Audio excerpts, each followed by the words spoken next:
The wind in Wyoming is not just a weather event. It's essentially a geological force. If you look at the high desert, specifically along the Interstate 80 corridor, the wind is just this constant physical presence. Meteorologically speaking, the wind shear in that specific region is severe. Right. We are talking about gusts that can literally overturn semi-trucks. You have temperatures that can drop 40 degrees in a matter of hours. And the landscape itself is incredibly deceptive. It presents as flat and featureless to the untrained eye. Exactly. It looks vast and endless, but it is actually full of these hidden ravines and sudden snowdrifts. The silence out there can be totally overwhelming. It is a place where your margin for error is effectively zero. I mean, if you make a mistake on that highway in the summer, you might overheat. If you make a mistake in November, the consequences are very often fatal. Survival times in that environment without adequate shelter or thermal protection are calculated in hours, not days. And it is right here, in this unforgiving topography, that we find the anchor point for one of the most frustrating mysteries of the 1980s. I want you to picture the scene. It is the morning of November 16th, 1982. We are situated on a lonely exit ramp, roughly 40 miles from any significant settlement, just sitting in the middle of the sweeping plains. The spatial isolation is a critical data point for the analysis of the subsequent events. It really is. So sitting on the asphalt is a Chevrolet Blazer. The engine is idling, the heater is blasting against the cold that's encroaching from outside. And inside, the car is packed to the roof. We are talking boxes, clothes, books, the absolute detritus of a man's entire life. An inventory of the vehicle indicated it was functioning as a primary transport for a permanent relocation. Yeah, it's a moving vessel, frozen in time, but the driver's seat is completely empty, the door is shut, the car is simply waiting for a driver who walked into the landscape and vanished. The mechanical status of the vehicle, specifically the idling engine, contradicts standard behavioral patterns for someone abandoning a car. Our mission today is to reconstruct the life and the baffling disappearance of Paul Donald Kemp Jr., a man who is known to everyone simply as Don. We have a massive stack of police reports, witness statements, and meteorological data that we need to sift through. The documentary evidence provides a distinct timeline that requires precise sequential analysis. And we are going to reconstruct that timeline, starting from the high-pressure boardrooms of Madison Avenue where he built his career, going through the traumatic accident that changed his trajectory, and finally ending up on that freezing ramp in the middle of nowhere. It is necessary to evaluate the physiological and psychological transitions that occurred between those locations. Right, because we aren't just looking at a simple case of a man walking into the snow and succumbing to the elements. I mean, if it were that simple, we wouldn't be discussing it. We are looking at a file that contains impossible phone calls made long after the subject was presumed dead, inexplicable physical evidence found out in the snow, and a body discovery years later that directly contradicts the initial search data. It is those specific contradictions that make this case significant from an investigative standpoint. The official documents are pretty cut and dry, right? The official death certificate categorizes the event as accidental. The cause of death is recorded as hypothermia. Clinically, that categorization fits the environmental variables and the eventual recovery of the skeletal remains. But there is a massive however coming here. Correct. When you overlay the behavioral data, specifically the telephonic contact established months after the alleged date of death, the specific items left behind in the vehicle and at a secondary location, and the items taken into the wilderness, the accidental conclusion requires a significant suspension of logic. It just doesn't add up. We are effectively dealing with three distinct phases of evidence. You have the disappearance, the phantom contact, and the recovery. None of these phases align perfectly with the others. Let's start with the man himself. Because to understand why he was on that highway in Wyoming, we have to understand where he came from and what drove him there. Don Kemp was born on April 21st, 1947. Placing him at 35 years of age at the time of the incident. Right. And by the time he hit his 30s, he wasn't just surviving. He was absolutely thriving in one of the most competitive environments on Earth. He was an advertising executive working in New York City. The occupational profile of an advertising executive in that era is relevant to his baseline psychological state. I want to contextualize that for a moment for you. This is the early 1980s on Madison Avenue. This isn't the digital age where you can hide behind an email or work remotely from your couch. The work structure was entirely physical and interpersonal. Completely. This is the era of the 3-martini lunch, these incredibly high-stakes pitch meetings, and just relentless pressure. It is a world where your value is strictly determined by your last successful campaign. Sustaining that level of professional output requires a specific psychological architecture. You need to be extroverted, thick-skinned, hyper-organized, and frankly, willing to sacrifice your personal time for professional gain. And Don Kemp was all of those things. He was successful. He was a very functional part of that machine. It is also physiologically taxing. The cortisol levels required to sustain that degree of performance over a decade are immense. It burns people out constantly. We know from his medical history that Kemp was capable of managing this high-functioning anxiety. The turning point in his life was not professional burnout, which is the statistical norm in that field. It was severe physical trauma. Yeah, the catalyst for everything that follows. Kemp was involved in a traffic accident, and we aren't talking about a minor fender bender here. The collision resulted in debilitating injuries. The medical documentation shows it required years of physical rehabilitation, not merely months. That kind of chronic pain, it changes a person. It fundamentally rewires the way you view the world around you. You go from being a master of the universe in a boardroom to being unable to walk without searing pain. The transition from high mobility to restricted mobility introduces a severe psychological stressor. And the city itself becomes a problem. New York, with its noise and concrete and speed, it stops being this arena of opportunity and starts feeling like a cage. You know, the subway stairs, the crowded sidewalks, the constant honking, it all becomes a sensory assault. Pain management protocols in that era were also less sophisticated than modern pharmacological interventions. Beyond the physical sensation, there is the psychological toll of long-term recovery. It triggers something in the brain. It frequently triggers a flight response. The subject seeks an environment that serves as the polar opposite of the one where the trauma occurred or where it's being actively exacerbated. For Kemp, New York represented the pain. It represented the struggle. The West, specifically the mountains, represented the cure. In clinical psychology, this is often referred to as a geographic cure. Yeah. It is the belief that altering one's physical location will resolve internal psychological or physical conditions. So he executes a radical pivot. In September 1982, at 35 years old, he decides to pull the plug on his old life. He isn't taking a sabbatical. He isn't taking a long vacation to clear his head. He is moving permanently. The logistics of the move are indicative of a total life reset. He packs everything he owns into that Chevy Blazer. His destination is the Jackson Hole Valley in Wyoming. And he isn't going there for a ski trip. He is moving there to live in a mountain cabin. He wants solitude. He wants nature. He essentially wants to dismantle his corporate identity and reconstruct his life in an isolated environment. And he is driving solo. He is traversing the entire country from the densest urban center to one of the least populated states in the Union. Psychologically, he is likely operating in a state of high expectation, viewing the mountains as a sanctuary. However, this transition simultaneously isolates him. Because he's leaving everything behind. He is removing himself from his primary support network, his medical providers, and his familiar daily routines. The vulnerability index for a person in this transitional state is very high. Let's fast forward to the critical 48-hour window. He actually makes it to Wyoming. On November 15th, which is the day before the Blazer is found abandoned, Don Kemp is in Cheyenne. Cheyenne serves as the last confirmed geographical waypoint prior to the incident. He visits a museum there. On the surface, this is completely normal tourist behavior. He's a guy moving cross-country, taking a break to stretch his legs and see some local history. But the witnesses who saw him there recount something very specific about his behavior. The observational data from the museum staff provides a baseline for his behavior on that day. He is in the museum for 2 hours. He is wandering the exhibits. And he doesn't say a single word to anyone, not a greeting, not a question. Silence in a public space is not inherently suspicious.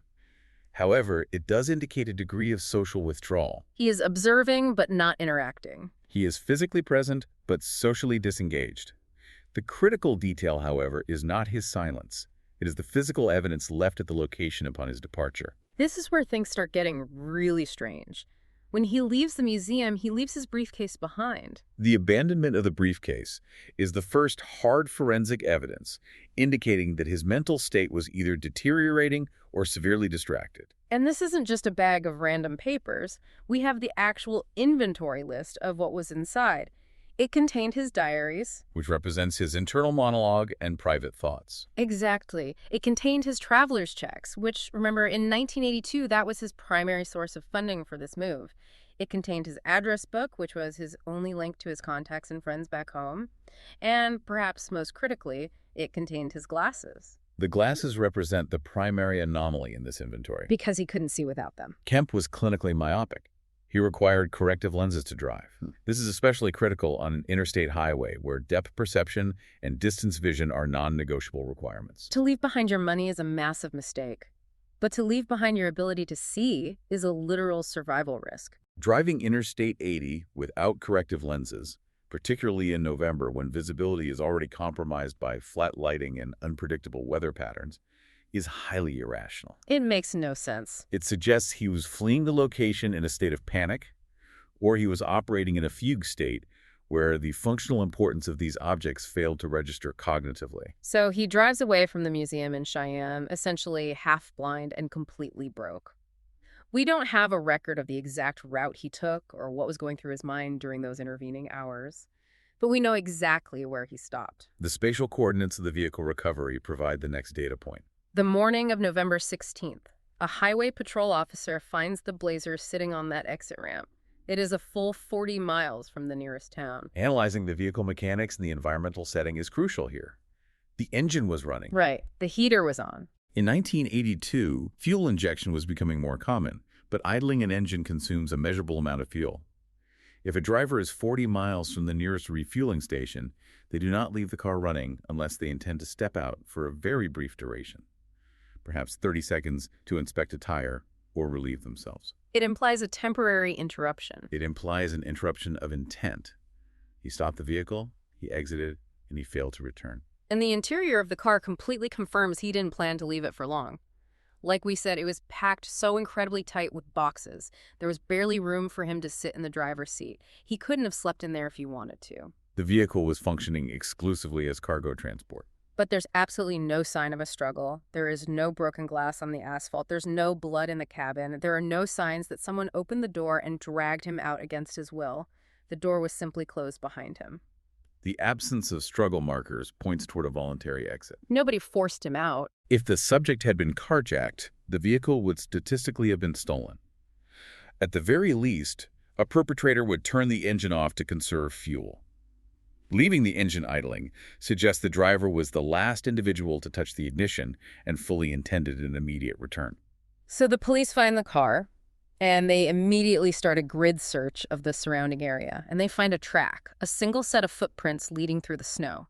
Now, normally, if your car breaks down or you get stuck, you walk toward the highway. Standard survival protocol dictates seeking the highest probability of rescue. You walk toward the semi-trucks passing by, you wave your arms, you try to flag someone down. Kemp didn't do that at all. The directionality of the footprints is the second major anomaly. Where did they go?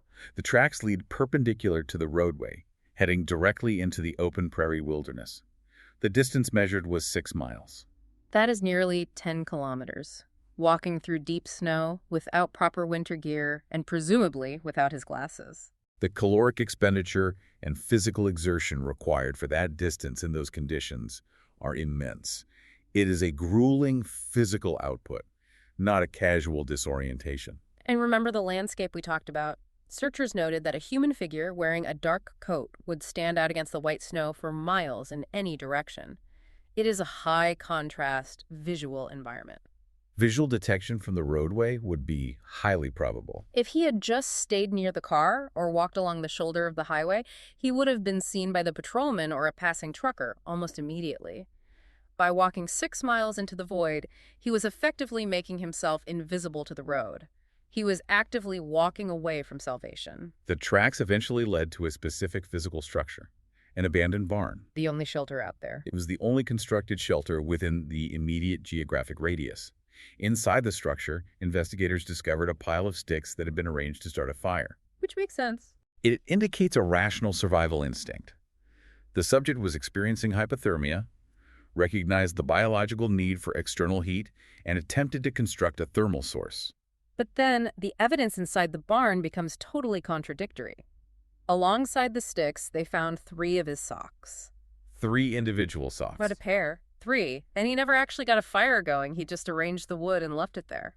The presence of the socks introduces the clinical concept of paradoxical undressing. What exactly happens during that process? In the terminal stages of severe hypothermia, the body's vasoconstriction mechanism fails. Blood rushes rapidly from the core back to the extremities. This rapid vasodilation causes the victim to perceive an intense, burning heat. So they feel like they are on fire even though they are freezing? Correct. They frequently strip off their clothing in the moments immediately preceding death. However, this phenomenon typically occurs in open environments and involves the removal of heavy outer layers, such as coats and shirts. Not just socks inside a barn. Removing footwear and socks inside a barn while simultaneously organizing combustible material presents an ambiguous sequence of actions. Could he have been trying to dry them? It is possible it was an attempt to exchange wet socks for dry ones to mitigate frostbite risk. But the quantity is the issue. Why 3? And where was the remaining footwear? If a subject is changing socks, the saturated ones are discarded and dry ones are applied. Finding exactly 3 socks suggests a severe cognitive disruption during the dressing process. And the trail itself ends right at that barn. There were 0 footprints leading out of the structure. The search teams circled the entire barn. They widened the perimeter significantly. They found absolutely nothing. It was as if he just evaporated into the air. Applying standard physical parameters. If an individual walks into a structure and does not walk out, the individual must be located within the structure. But he wasn't. If the individual exited the structure, track evidence must exist in the snow. The only environmental variable capable of erasing tracks is high-velocity wind combined with fresh precipitation. But the tracks leading to the barn were perfectly preserved. Exactly. The tracks approaching the structure were intact enough to be followed by investigators. The total absence of exit tracks constitutes a logical break in the chronological sequence. It suggests the means of egress left no physical trace, which is difficult to reconcile with the physical terrain. They didn't find him, but they did find something else nearby. A duffel bag. It was lying out in the snow, situated closer to the barn than to the abandoned car. And the contents of this bag are just as confusing as the briefcase he left in Cheyenne. The inventory of the duffel bag requires utility analysis. It held laundry soap, some folded clothes, and a teapot. In a wilderness survival scenario, an individual must prioritize water procurement, thermal regulation, and signaling capability. A teapot doesn't help with that if you don't have a stove. A teapot is a heavy, bulky item with 0 utility absent a heat source and potable water. Laundry detergent represents completely dead weight. It's insane to carry that. Carrying these specific items for 6 miles through deep snow indicates a profound cognitive disconnect from the immediate reality. It suggests the subject was not operating in survival mode. What mode was he in then? It indicates a delusional state where the subject believed he was arriving at a domestic destination where he would require the ability to launder clothing and boil water. It aligns with the diagnosis of a disorganized mental state. The local sheriff's department, specifically a deputy named Rod Johnson, looked at all this evidence. He looked at the trail walking away from the road, the bizarre items in the bag, the abandoned glasses, and he concluded that Kemp simply didn't want to be found. The theory posits that the event was either a suicide or a voluntary disappearance into the elements. Is that a plausible theory based on the data? Given the physical evidence, it is plausible. Terminal burrowing, which is a behavior where hypothermia victims attempt to hide themselves in enclosed spaces, is a documented phenomenon. But usually you eventually find the body in those hidden spaces. That is the primary deficiency in the initial investigation. The remains were not located during the primary search window. They searched the grid for 3 full days, and then the weather hammer dropped. A massive blizzard swept through the plains, completely burying the entire region in fresh snow. Standard operational protocol dictates halting search efforts when environmental conditions pose a lethal threat to the search teams. The search was officially called off. The operating assumption was clear. He is out there, he has succumbed to the elements, and searchers will recover the remains in the spring when the snow finally melts. A standard conclusion for winter disappearances in that geographic zone. That really should have been the end of the narrative. A tragic, strange death out in the high plains. But the story doesn't stay in Wyoming. It travels all the way back to New York City. We need to look closely at the timeline here. The timeline shifts forward by several months. It's months later. Judy Aiello is a very close friend of Don Kemp. She has been away from her apartment on an extended vacation. When she finally gets back home, she checks her answering machine. This is the precise point where the case transitions from a physical, environmental mystery into a procedural anomaly. Judy finds 6 voicemails waiting for her. She listens to the tapes, and she claims with absolute certainty that the voice on those tapes is Don Kemp. Evaluating the reliability of voice identification is necessary here. She knows his voice intimately, she knows his cadence, his pitch, and she states that the voice sounded incredibly panicked. He didn't casually say, "Hi, Judy, it's Don." He was urgent. He rapidly recited a telephone number and begged her to call him back immediately. It presented as a distress signal. It was a plea for help. The existence of these recorded calls directly challenges the biological facts established by the Wyoming authorities. Because dead men don't make phone calls. If the subject expired from hypothermia on or around November 16th, it is biologically impossible for him to generate voicemails months later. Therefore, the identification must be questioned. Could she have been mistaken? It is possible she was experiencing auditory pareidolia. This occurs when the brain imposes a familiar pattern. In this case, a voice onto ambiguous audio stimuli. She was a grieving friend expecting contact. But he left a specific number. Exactly. The specificity of the content dictating a precise sequence of numbers argues against a purely auditory hallucination. That is a very fair point. But then you have the reality of the phone number itself. Judy writes the number down and she calls it back the very next day. The subsequent conversation provides crucial behavioral data. A man answers the phone. Judy asks him directly, "Is Don there?" And the man on the other end says, "Yes." That constitutes an affirmative admission. It is an instinctual, uncalculated response. But then, just a split second later, the man hesitates and changes his answer. He says, "No." This represents a cognitive correction. Judy pushes him on it. She asks him to please tell Don to call her back. The man simply says, "Yeah," and then hangs up the phone. Let us analyze the mechanics of that exchange. If an individual receives a misdialed call asking for a person named Don, and they do not reside with a person named Don, the standard response is to state, "You have the wrong number." You don't say yes and then no. The initial yes implies immediate recognition of the name and presence of the individual. The subsequent no implies a rapid realization that the admission was an error. The concluding yeah is an acknowledgement of the requested action. The entire sequence implies intimate knowledge of the subject. And here is the kicker. This is the detail that makes the whole wrong number theory almost statistically impossible. Judy Aiello's phone number was unlisted. The status of the telephone number is the linchpin of the telephonic evidence. It wasn't in the white pages. You couldn't just call 411 and ask the operator to connect you. In 1982, an unlisted telephone number was highly secure. The modern equivalent of digital data brokers did not exist. The only method to acquire an unlisted number was to be provided it directly by the owner. And where was that specific unlisted number written down? It was written in Don Kemp's personal address book. The exact same address book that was sitting in the briefcase left behind inside the Cheyenne Museum. This creates a direct, undeniable chain of custody between the physical evidence in Cheyenne and the source of the phone call. It connects everything. It links the primary location of the disappearance to the location of the subsequent contact. So logically speaking, whoever made those panicked calls to Judy either was Don Kemp or it was someone who had physical possession of his address book. That is the only logical deduction supported by the data. Judy immediately calls Don's mother, Mary Kemp. Mary contacts the police and forces them to look into it. The police run a trace on the number Judy dialed. The destination of the trace provides the next geographic variable. The number doesn't go to a hospital. It doesn't trace back to a homeless shelter or a psychiatric ward. It traces directly to a rented trailer in Casper, Wyoming. Casper is located approximately 175 miles from the site where the vehicle was abandoned. That's about 280 kilometers. It is a significant distance, yet remains within the same regional sphere of influence. It is a drive of a few hours, not a transcontinental relocation. The trailer in Casper belongs to a man named Mark Dennis. The police locate him, and they bring him in for questioning. They sit him down in an interrogation room. They ask him point blank, "Do you know Don Kemp? Did you make these phone calls to New York?" The subject's response to interrogation is critical. Dennis denied all involvement. He claimed he didn't know Kemp at all. He stated he had no prior relationship with the missing person and denied initiating the calls. His defense relied on two theoretical explanations. First, that an unknown individual unlawfully entered his residence solely to utilize his telephone. Which is incredibly unlikely. Highly improbable.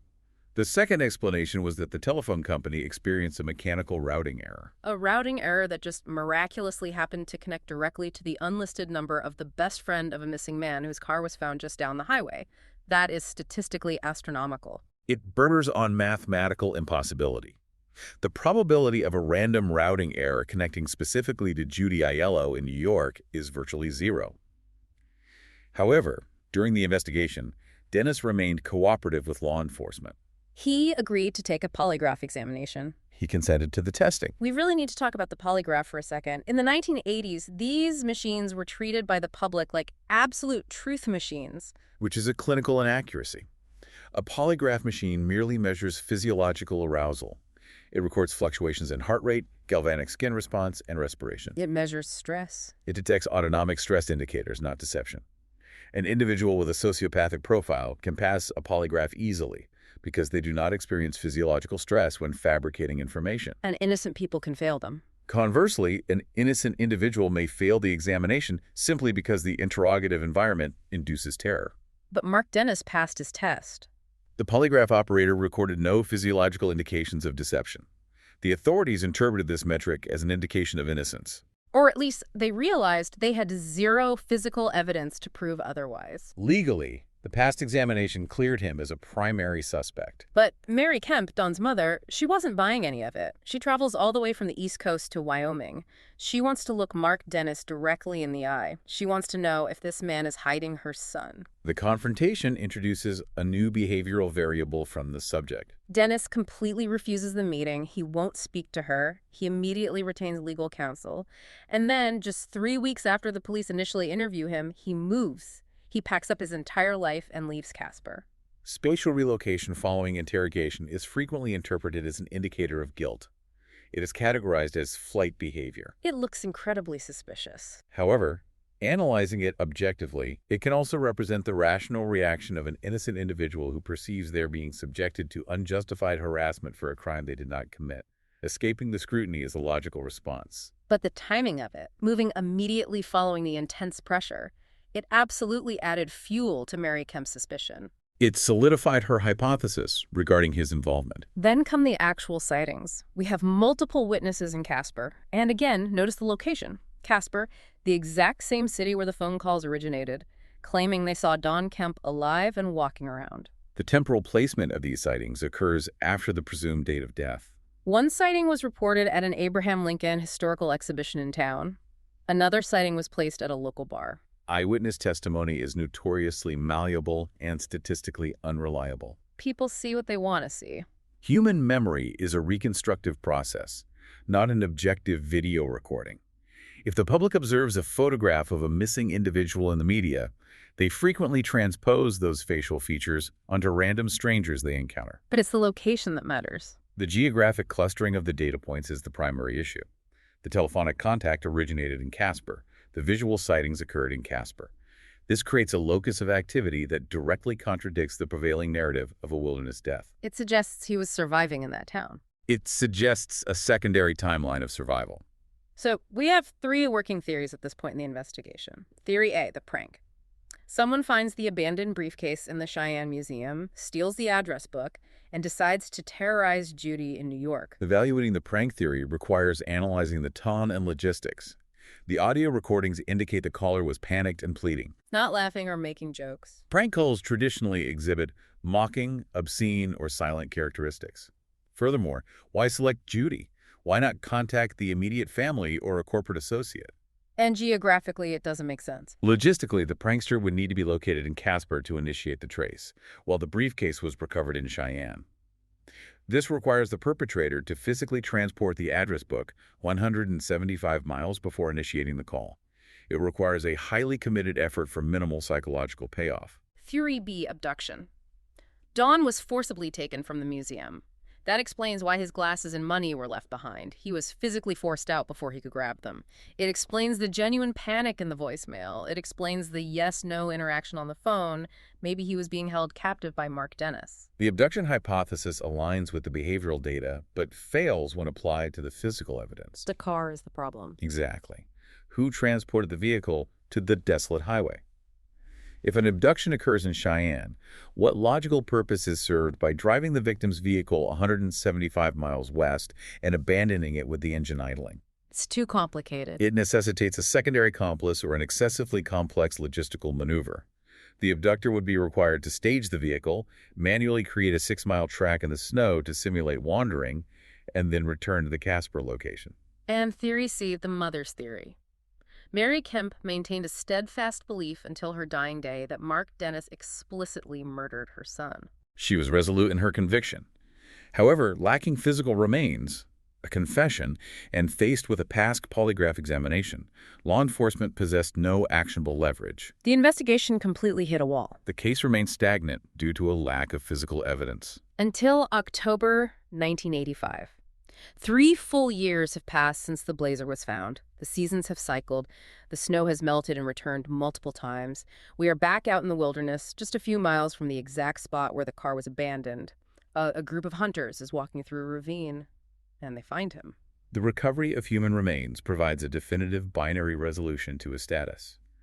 The subject is deceased. But it opens up a whole new set of questions. It introduces a complex matrix of secondary questions regarding the spatial coordinates of the recovery. The autopsy formally confirmed the remains belonged to Don Kemp. What did the medical examiner actually find when they looked at the bones? The remains were entirely skeletal, primarily due to animal predation and prolonged environmental exposure. However, forensic analysis revealed zero trauma to the osteological structures. No broken bones. There were no ballistic impacts, no evidence of bladed weapon trauma, and no cranial fractures. The official cause of death was ruled consistent with hypothermia. Which goes right back to the original police theory. It perfectly aligns with the initial hypothesis. The subject walked into the environment, experienced severe thermal loss, and expired. But you mentioned the location of the bones was a massive problem. The geographic placement represents a critical failure in the timeline. The remains were recovered only a few miles from the abandoned vehicle. Which means it was inside the area they already searched. This location was firmly within the perimeter of the initial grid search. The topography in that specific quadrant consists of low scrub and prairie grass. The recovery report explicitly described the remains as being located in a clearly visible place. So we have a professional search team trained to find missing persons, sweeping that exact grid 3 years prior, and they somehow miss a grown man lying out in the open. While human error in search operations is documented, it is statistically rare in high-visibility terrain lacking dense canopy cover. It makes you wonder if he was even there. The logical implication that arises from this discrepancy is that the remains were not physically present at that location during the initial search window. That implies one of two horrific things. Either he died somewhere else and someone moved his body back to the ravine, or he was actually alive for those 3 years, perhaps living in Casper, and eventually returned to that exact site to die. Both theoretical frameworks are logically baffling.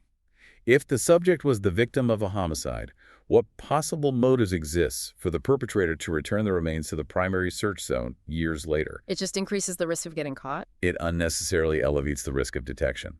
Conversely, if the subject was alive, where was he residing? And what psychological mechanism would compel him to return to the precise geographic coordinates of his initial disappearance? Let's try to stack all these anomalies up, because the official accidental death verdict just smooths over way too many bumps in the road. To accept the official narrative, an analyst must accept a cascading chain of highly improbable coincidences. First, he accidentally leaves his glasses, his money, and his private diaries in a public museum. Second, he operates a motor vehicle while visually impaired for dozens of miles and halts the vehicle without a mechanical justification. Third, he walks 6 miles deep into the snow to a barn, and then somehow leaves that barn without leaving a single footprint. Fourth, he expires in a geographic location that trained personnel failed to observe. And fifth, a total stranger in a trailer in Casper just coincidentally finds his unlisted number, calls his best friend in New York, sounds exactly like him, and correctly guesses that his name is Don. That sequence requires a severe cognitive load to accept as factual. It feels like we are looking at two completely different stories that got smashed together in the file. Story A is a tragic mental health crisis that leads to a man freezing to death in the snow. Story B is a complex crime thriller involving an abandoned briefcase, a suspicious trailer in Casper, and a deliberate cover-up. The physical evidence, the footprints, the abandoned vehicle, the osteological findings supports the parameters of Story A. But the phone calls support Story B. The auditory and telephonic evidence, the voicemails, the unlisted number connection, exclusively support Story B. The two narratives are mutually exclusive, yet both data sets exist simultaneously within the verified case file. The case was so weird and compelling that it actually got national television attention. It was featured in the very first premiere episode of Unsolved Mysteries back on January 20th, 1987. That's a huge platform. Did that broadcast generate any new leads? National broadcasts reliably generate an influx of public tips. However, none of the information yielded actionable intelligence. The official law enforcement stance remained inflexible. They just stuck to their guns. They concluded that telephonic contact was either a deliberate hoax or a misinterpretation of data, and that the remains were simply overlooked during the initial search protocol. The file was officially closed. It's the path of least resistance for the authorities, but for you, the listener, and certainly for his family, it is deeply unsatisfying. It leaves the massive question of why completely unanswered. In psychological literature, this state is defined as ambiguous loss. It occurs when a family system lacks resolution or verifiable comprehension regarding a relative's ultimate fate. Even with the body found, the mystery is still there. The narrative gap between the disappearance and the recovery creates a persistent ambiguity. Mary Kemp experienced this cognitive dissonance for the remainder of her life. Today, Don Kemp is officially recorded as a victim of the brutal Wyoming winter, a tragic, isolated accident. But when you look closely at the map, you draw the line from the museum in Cheyenne to the idling car, the line from the car to the abandoned barn, and then that invisible line connecting the briefcase to the trailer in Casper. It forms a geometry that simply does not close. The data serves as a stark reminder that forensic resolution and narrative comprehension are rarely identical. We possess the data confirming his death. We possess the coordinates of his recovery. But the middle part is just gone. The mechanical sequence of events occurring in the intervening months remains an inaccessible black box. He went out to the mountains to find a brand new life. He wanted to escape the noise of the city. But instead, he walked into a silence so deep and so profound that over 40 years later, we still cannot hear the truth. The variables remain unresolved. Thanks for listening.